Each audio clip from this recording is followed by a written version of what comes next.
Hello, everybody. It's the Alco Diesel Guy with some highlights from my most recent trip to Orlando, which I returned at this point a couple of weeks ago from.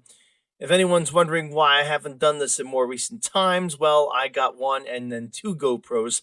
The first was kind of pokey and corrupted the footage. The second recorded some footage and then just wouldn't even power on anymore. And so I've gone to this method, as we see here, to record the video. This is essentially a third-party GoPro mount working with a cell phone mount designed to be compatible with a GoPro mount, which comes together into a very unique contraption that actually worked. I'll be using this for the Florida section of this trip. So in the end, everything worked out, and this trip would turn out to be a really enjoyable trip for myself. And so without further ado, let's get right to it. This trip starts in Hudson, New York. I will be taking the 280 Hudson service down to the Moynihan train hall for my connection to train 97, which will take me to Orlando. Okay, I'm panning. Yeah, hopefully it's in the car. I think I lost it in the car, if anything, yep.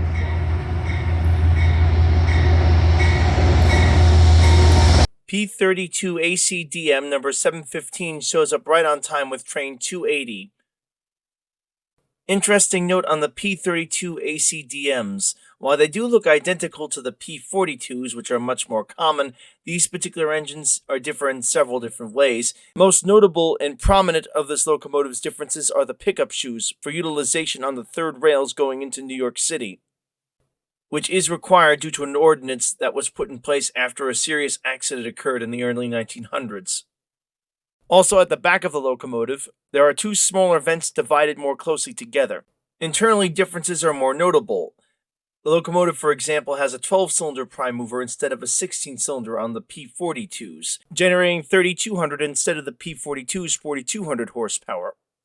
These locomotives also utilize AC current to drive their traction motors instead of DC current, as in on the P42s. This again results from the fact that the engines are dual mode, designed to pick up AC current off of the third rail in New York City.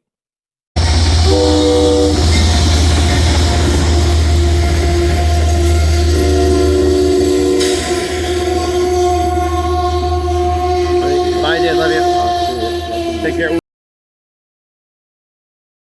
Alright. Bye.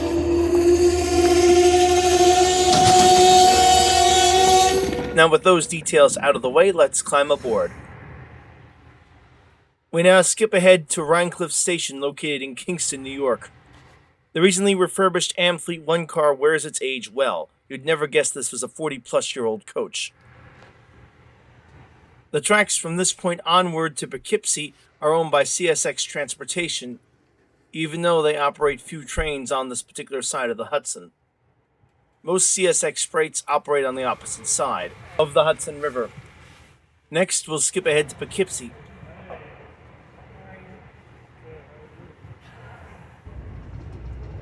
Note the main line. As we see, it is 3 tracks, and you aren't seeing things. Back in the late 90s, this line was actually a double-track main line, but it was upgraded in more recent times due to traffic demands on it.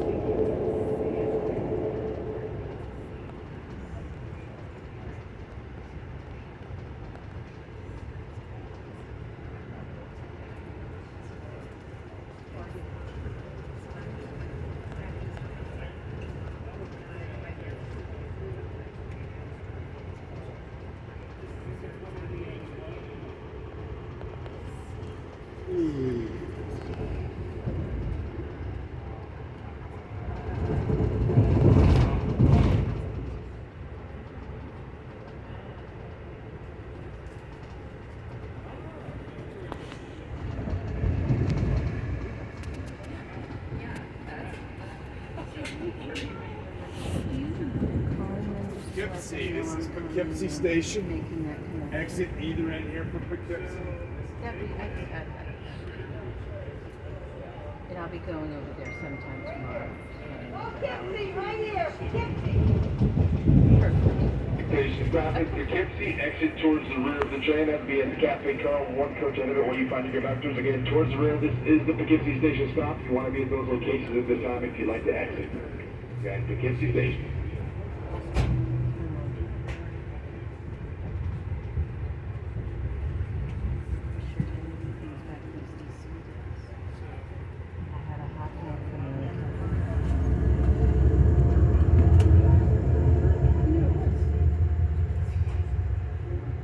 And as the Metro North P32 DM locomotive indicates, we are now in Metro North territory. All tracks from this point to a point just north of Penn Station / Moynihan Train Hall, called Spuyten Duyvil, are owned by the Metro North Commuter Railroad.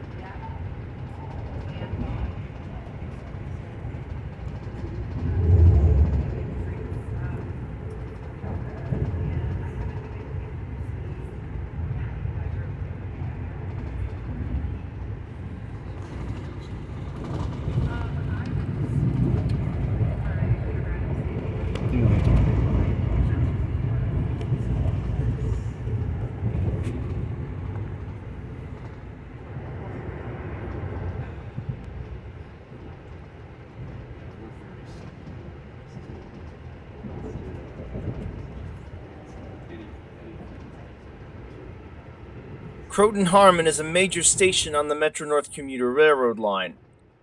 It is, as the film shows, the start of the electric third rail territory.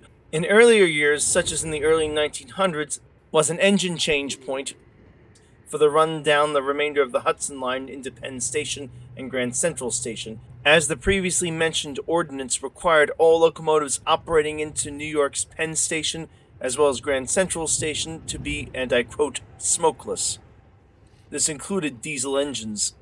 This process would continue into the later 1900s until finally the FL9 locomotives were made available to the trains operating outside the Poughkeepsie area. This took place when Conrail, Metro North's direct predecessor, and yes, I do mean the same that hauled freight, assigned after rebuilding the FL9s it inherited from the Penn Central to the Hudson Line, and later would sell a few to Amtrak so it could do the same.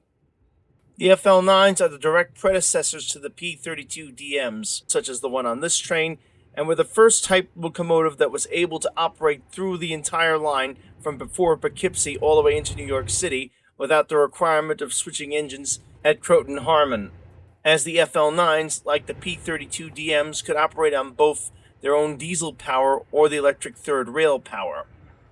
Croton-Harmon is also a major transfer point for commuters traveling on the Metro North Commuter Railroad, allowing passengers to transfer from local trains coming in or out of the city to express trains, speeding up the time for arriving in and out of the city depending upon which direction they're traveling. Croton-Harmon is also where the Metro North's main locomotive shops are located, which it shares with its sister railroad, Connecticut Department of Transportation, which incidentally is the railroad that operates the locomotives in the New Haven paint scheme, even though the New Haven Railroad is long since gone. Croton-Harmon, folks. This is Croton-Harmon Station here.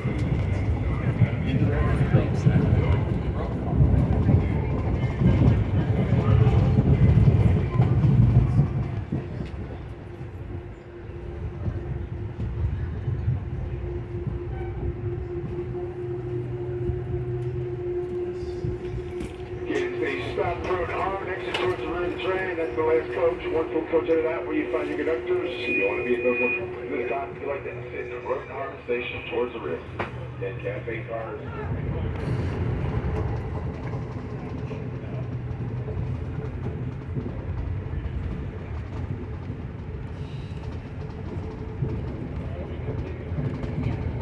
Just outside of Croton-Harmon, we've picked up speed noticeably as we take advantage of the well-maintained Metro North right-of-way, which features concrete ties.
We are now approaching the Kawasaki rail car plant that is responsible for producing the subway cars for the New York Metropolitan Transportation Authority.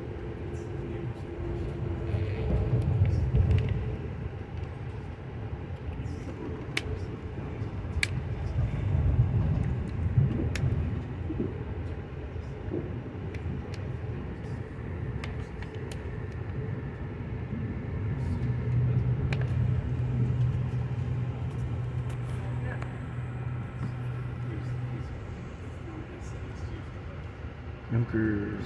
It's not in there. It doesn't look like it. Well, it's in New York City, I guess.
Tracks here.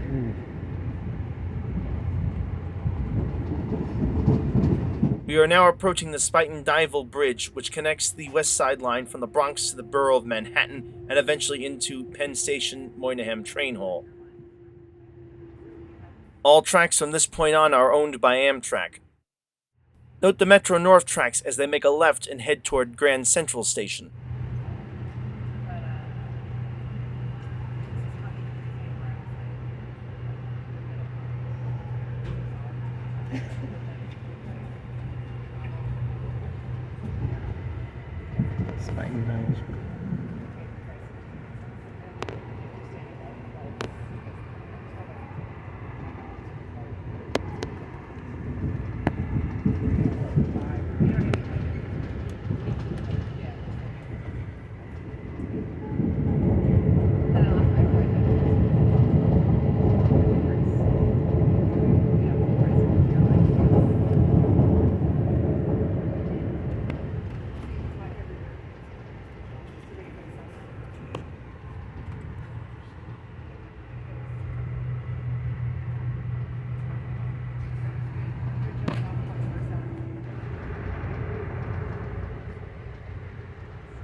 From here, we'll skip to the tunnels running into Manhattan and Penn Station Moynihan Train Hall, where this first leg of our journey is concluded.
took my time detraining as I knew I had at least 2 hours to kill during my layover, so I was not in a rush to get in the line to get off the train.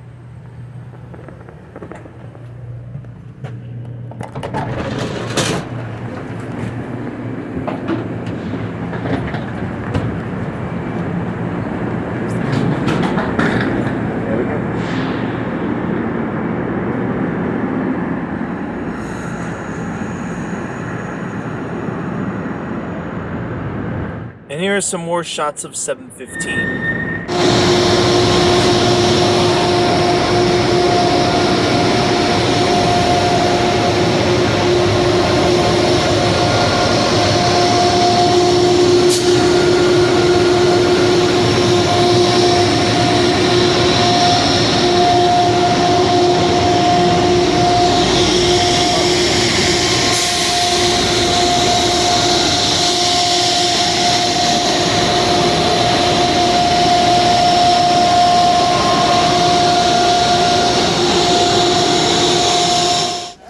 Made my way into the Moynihan train hall and Amtrak's Metropolitan Lounge as I awaited my departure in 2 hours on train 97 bound for Orlando, my final destination.